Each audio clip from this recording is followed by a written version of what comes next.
دبستان عظیم آباد کو ایک تاریخی حیثیت حاصل ہے۔ مجموعی طور پر اگر تاریخ ادب کا ہم مطالعہ کرتے ہیں تو واقعی یہ افسوسناک پہلو ہے کہ ہم عظیم آباد والے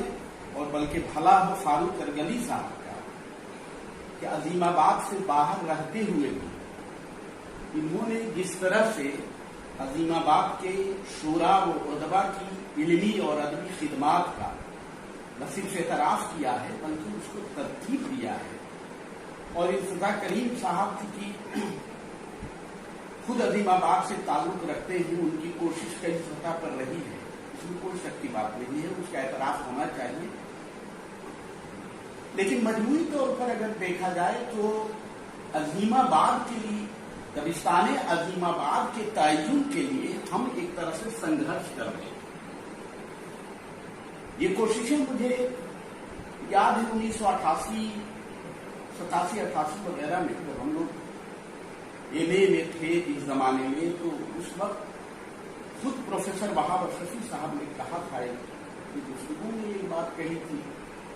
کہ بھائی عظیم آباد ہم لوگ کہتے ضرور ہیں لیکن کوئی مانتا نہیں۔ ظاہر سی بات ہے کہ ہر علاقے کی اپنی پہچان ہوتی ہے، ہر علاقے کی اس پہچان کی جو بنیاد ہوتی ہے دراصل اس علاقے کا کی جو تہذیبی اور ثقافتی زندگی ہوتی ہے اس کے اثرات اس کے فکر و فن پر، وہاں کے شورا و ادبا پر مرتب ہوتے ہیں، اور اسی کی بنیاد پر ہم اس دبستان کا یا اس اسکول کا تعین کرتے ہیں۔ اس میں کوئی شک کی بات نہیں ہے کہ ایک زمانہ تھا جب علاقائی ادب پر گفتگو ہم کرتے تھے تو لوگ یہ کہتے تھے کہ صاحب یہ ایک تعصبانہ رویہ ہے کہ آپ اپنے علاقے کے ادبا و شورا کو نمایاں کرنے کی کوشش کرتے ہیں، لیکن گزشتہ 20-25 برسوں میں بلکہ 30 برسوں میں آپ کہیں کہ علمی اور ادبی سطح پر، یعنی 80 کے بعد اگر آپ دیکھیں تو علمی اور ادبی سطح پر جو تبدیلیاں رونما ہوئی ہیں اس میں علاقائی ادب کو خاص کر کے مرکزیت حاصل ہونے لگی ہے۔ یعنی اگر کوئی بھی خطہ، کوئی بھی علاقہ، کوئی بھی قریہ، کوئی بھی صوبہ اگر اس صوبے میں، اس علاقے میں علم و ادب کے میدان میں جو کچھ کام ہوا ہے اس کا اعتراف نہ صرف مجموعی طور پر تاریخ کو ترتیب دینے میں معاون ثابت ہوتا ہے بلکہ یہ بھی ہے کہ جب تک کہ ہم علاقائی ادب کا اعتراف نہیں کریں گے، وہاں کے شورا و ادبا کی علمی اور ادبی علمی خدمات کو منظر عام پر نہیں لائیں گے، تب تک کہ تاریخ نہ تو مکمل ہو سکتی ہے اور نہ ہی ہم اس کے ساتھ، یعنی تاریخ کے ساتھ، علمی اور ادبی تاریخ کے ساتھ ہم کوئی بھی انصاف کر سکتے ہیں۔ تو اس اعتبار سے میں یہ نہیں کہتا کہ صرف عظیم آباد بلکہ مختلف علاقوں میں جو بھی علم و ادب کا کام چاہے دکن میں ہو رہا ہو موجودہ دور میں یا قدیم دور میں رہا ہے، اس اعتبار سے اگر دیکھا جائے تو عظیم آباد یعنی دبستان عظیم آباد کے حوالے سے ہماری گفتگو کم رہی ہے، بہت کم ہوئی، اور خاص طور سے تحقیقی نقطۂ نظر سے اگر دیکھا جائے تو ابھی بھی ہمارا جو یہ گوشہ ہے عظیم آباد کا وہ بہت ہی تشنا ہے اور اس پر تحقیق کرنے کی ضرورت ہے۔ نہ جانے کتنے شورا اور ادبا دفن ہو گئے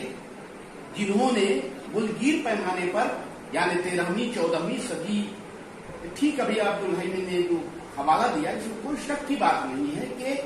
عظیم آباد کی جو تاریخ ہے وہ تاریخ میرا خیال ہے کہ پنجاب میں یا دکن میں اردو کا جو ہم مطالعہ کرتے ہیں اس سے یا تو پہلے ہے یا تقریباً پیرلل ہے، اس کے ساتھ ساتھ، یعنی اگر پنجاب اور سندھ کا مطالعہ، دلی کا مطالعہ کرتے ہیں، دکن کا مطالعہ کرتے ہیں تو اردو کی پیدائش یا اس کے مسکن کی بات ہم وہاں کرتے ہیں تو ہمیں یہ بھی بات کرنی چاہیے کہ عظیم آباد کا جو خطہ ہے اسی زمانے میں یہاں کے شورا اور ادبا، وہ ٹھیک ہے کہ وہ اردو جسے بعد میں ہم اردو مولا یا ریختہ کا نام دیا، یعنی ریختہ کی ابھرتی ہوئی صورتیں جس طرح سے امیر خسرو کے یہاں ملتی ہے اسی طرح سے ہمارے یہاں بھی یہ روایت ملتی ہے. اس لیے تاریخ کا جو لسانی پہلو ہمارا ہے خاص طور سے اس نقطۂ نظر سے بھی عظیم آباد کو یہ اختصاص حاصل ہے کہ اس خطے میں یعنی عظیم آباد میں اردو کی پیدائش، اردو کی بنیاد، اردو کی ترقی اور اس کے فروغ میں یہاں کے ادبا اور شورا، یہاں کی خانقاہوں، یہاں کے ادارے کا بہت بڑا رول ہے جس پر مزید کام کرنے کی ضرورت ہے. تو اس طرح سے اگر دیکھیں گے تو اگر ڈھنگ سے کام کر لیا جائے تو تاریخ کا جو حوالہ ہم دیتے ہیں اس میں عظیم آباد بھی یعنی دکن اور پنجاب کے پہلو بہ پہلو عظیم آباد کو بھی شامل کرنا ہوگا. اس لیے کہ جب آپ 13ویں صدی کی بات کرتے ہیں، 13ویں 14ویں صدی میں تو کی بات آپ کے پنجاب میں نہیں، پنجاب میں اردو کی جو پیدائش ہے اس کا ذکر نہیں. اسی طرح سے دکن میں اگر آپ دیکھیں تو وہ ذکر نہیں ہے جو ذکر ہمارے یہاں مل رہا ہے. خاص طور سے آپ دیکھ لیں کہ صوفیاء کرام کے حصے کے حوالے سے اردو ادب میں صوفیاء بابا اردو نے مولوی عبدالحق صاحب نے جو باتیں لکھی ہیں اس کے حوالے سے آپ دیکھیں کہ اس میں مخدوم شرف الدین یحییٰ منیری رحمۃ اللہ علیہ کا ذکر ہے، جو ان کے ملفوظات ہیں، جو انہوں نے خاص طور سے جو آپ دیکھیں کہ مذہبی معاملات میں جو کچھ انہوں نے لکھا ہے مذہب کے فروغ کے لیے یا سماجی سطح پر، عوامی سطح پر اپنی باتوں کو رکھنے کے لیے، یعنی اتحاد، اتفاق یا انسانیت کا جو پیغام انہوں نے پہنچایا ہے اس کے حوالے سے اگر دیکھ لیں تو وہ ساری چیزیں وہاں پر موجود ہیں. اور اسی کے پیرالل آپ دیکھیے گا تھوڑے سے وقفے کے بعد کہ پنجاب میں یا دکن میں اس کے نقوش ابھرتے ہوئے نظر آتے ہیں. جہاں تک جیسا کہ میں نے کہا کہ جب آپ دبستان کی بات کرتے ہیں تو دبستان میں بنیادی جو فیکٹر کام کرتا ہے، بنیادی جو چیز جس کا متعین ہونا چاہیے، جس کی گفتگو ہونا چاہیے، وہ اس کا ایک طرح سے جو بنیادی تصور ہوتا ہے یعنی اس خطے کا، اس علاقے کا جو شعور ہے اپنا، اس کی بنیاد پر کوئی بھی دبستان قائم ہوتا ہے. اگر آپ دلی کی بات کرتے ہیں یا لکھنؤ کی بات کرتے ہیں کہ کہیں پر آپ یہ کہتے ہیں کہ صاحب داخلیت کا معاملہ کہتے ہیں اور خارجیت کی وابستگی آپ کر دیتے ہیں کہ صاحب لکھنؤ یہی جو ہے اسے اختصاص عطا کرتا ہے. لیکن ایک بڑی جو خوبی دبستان عظیم آباد کی رہی ہے، جو تمام ناقدین اور محققین نے اس بات کا اعتراف کیا ہے کہ اس نے ہمیشہ آپ دیکھیں گے غور سے کہ کبھی بھی اس طرح سے باتیں یہاں کے ادبا و شعراء نے نہیں کی ہیں جسے شاعری کی زبان میں آپ تعلیق کہتے ہیں. یعنی تعلیق سے اس طرح سے کام نہیں لیا، یعنی عظیم آباد کو اس طرح سے پروجیکٹ نہیں کیا. عظیم آباد کو کی جو علمی اور ادبی خدمات اس کو مشتہر نہیں کیا، بلکہ یہاں کے ادبا اور شعراء کام کرتے رہے. اور اسی کی بنیاد پر اس زمانے میں خاص طور سے آپ دیکھ لیں کہ مغلیہ دور میں آپ دیکھ لیں، ابتدائی دور کے علاوہ مغلیہ دور میں جو مختلف خطوں اور علاقوں میں جو مرکزیت حاصل تھی اور خاص طور سے جو دلی میں انتشار برپا تھا، اس انتشار کے عالم میں وہاں کے شعراء و ادبا ملک کے دوسرے علاقوں میں ہمیشہ ہجرت کرتے رہے، ایک جگہ سے دوسری جگہ جاتے رہے. تو اس میں جو خاص مراکز تھے اس زمانے میں، جو دلی میں جب خلفشار کی بدولت ان مراکز کی طرف وہاں کے ادبا و شعراء جاتے رہے، اس میں فروخ آباد تھا، اس میں مرشید آباد تھا، اسی طرح سے رامپور تھا اور پھر ہمارے یہاں عظیم آباد بھی تھا. تو اس میں کوئی شک نہیں ہے کہ ان علاقوں میں لوگ آتے جاتے رہے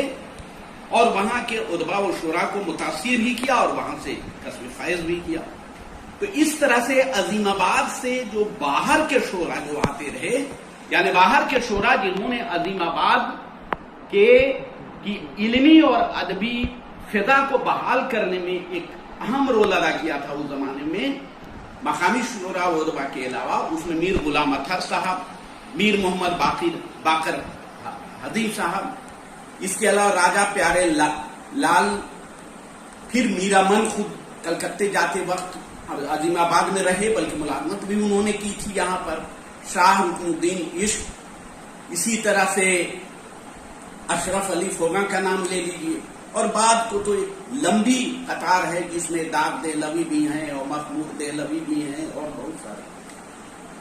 مشاعرے کی جب روایت یہاں پر پڑی تو اس روایت کو قائم کرنے والوں میں وہ جو عہد تھا، راجہ رام نارائن موضوع اور مہاراجا شتاب رائے کا نام خصوصی اہمیت کا حامل ہے، اور مقامی شعراء کے علاوہ اس زمانے میں مقامی شعراء کے علاوہ جو دور دراز کے سے بھی شعراء و ادبا کو بلایا جاتا تھا، انہیں دعوت دی جاتی تھی، اور اس دعوت کے نتیجے میں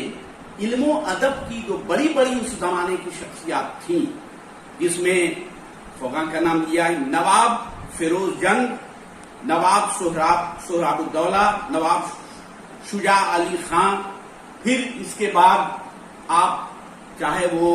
میر انیس ہوں، چاہے دبیر ہوں، سیماب اکبر آبادی ہوں، داغ دہلوی ہوں، سائل دہلوی ہوں، وغیرہ وغیرہ، یہ جو کلاسیکی ہمارے یہاں کی جو شعراء ایک طرح سے یا کلاسیکی کے بعد جو شعراء ہیں، یہ سب یہاں سے وابستہ رہے، اور خود بے دل کے بارے میں اچھی طرح، اور خود آپ دیکھیے کہ میر نے جو نکات الشعراء لکھا ہے اس میں سب سے پہلا جو ذکر ہے وہ بے دل ہی کا ہے۔ یہ الگ بات ہے کہ مشتاق صاحب نے اچھی گرفت کی کہ صاحب پتہ نہیں کہ شبلی نعمانی اور دوسرے لوگوں نے، ظاہر سی بات ہے کہ وہ اپنے اپنے تقاضے ہوتے ہیں یا کسی بھی شاعری ادیب کو دیکھنے کا جو انداز، لیکن یہ بات صحیح ہے کہ سبق ہندی کا اس زمانے کا سب سے بڑا شاعر بے دل ہے، جو نہ صرف عظیم آباد اور ہندوستان میں بلکہ ایران کے شاعروں کو بھی اس شخص نے متاثر کیا تھا، اور ایران کی درسگاہوں میں بھی اس زمانے میں اس کے چرچے تھے، علمی اور ادبی حلقوں میں اس میں، یعنی سرحد پار اگر کہا جائے کہ باضابطہ طور پر عظیم آباد کا یہ شاعر جانا گیا اور اس کی علمی اور ادبی صلاحیتوں کا اعتراف کیا گیا تھا۔ تو بہرحال یہ ایک بڑا ٹرننگ پوائنٹ ہے، لیکن ایک بات اور میں آپ سے عرض کرنا چاہوں گا، وہ یہ ہے کہ ہم موجودہ دور میں جب بات کرتے ہیں عظیم آباد کی، تو یہ عظیم آباد صرف عظیم آباد پٹنہ یا بہار نہیں ہے، یہ صرف یہاں تک محدود نہیں ہے۔ آج کا جو عظیم آباد ہے وہ ملک گیر پیمانے ہی پر نہیں، یعنی ہندوستان کے مختلف خطوں میں ہی عظیم آباد نہیں بستا ہے، بلکہ ملک سے باہر بھی عظیم آباد کے شعراء، ادبا، دانشور، نقاد یا محققین جو کارہائے نمایاں انجام دے رہے ہیں وہ بھی عظیم آباد کے ہیں۔ تو ہمارے یہاں اگر دیکھا جائے، ایک چیز میں اور آپ سے یہاں پہ عرض کرنا چاہوں گا کہ عظیم آباد کو یہ بھی اختصاص حاصل ہے، یعنی دبستان عظیم آباد اگر ہے تو اس کو یہ بھی اختصاص حاصل ہے کہ وہ صرف شاعری کی وجہ سے دبستان عظیم آباد نہیں جانا جائے گا، یعنی اس کا تعین جس طرح سے آپ تعین کرتے ہیں، یعنی دبستان دہلی کا تعین کرتے ہیں یا دبستان لکھنؤ کا تعین کرتے ہیں تو شاعری کی بنیاد پر آپ کرتے ہیں، لیکن دبستان عظیم آباد کا جب تعین ہوگا تو صرف شاعری کی بنیاد پر نہیں ہوگا، دبستان عظیم آباد میں تحقیق بھی آئے گی، تنقید بھی آئے گی، فکشن میں جو کام یہاں پر ہوا ہے اس کی بنیاد پر بھی یہ سب مل کر کے، یعنی دبستان عظیم آباد ایک ایسا کولاج ہے، ایک ایسی صورت ابھر کر کے عظیم آباد میں آتی ہے جس میں بیک وقت عہد ساز شعراء ہیں، جس میں آپ شاد عظیم آبادی کے بارے میں تو اقبال نے بھی یہ بات کہی ہے کہ صاحب وہ تو ایک طرح سے یعنی نئی جو شاعری جس کو آپ کہہ رہے ہیں، یعنی نئی جو غزل آپ کہتے ہیں، اس کے پیش رو کے طور پر انہیں قبول کیا گیا ہے۔ تو اسی طرح سے 3 ایسی شخصیت عظیم آباد میں موجود ہیں جنہوں نے پوری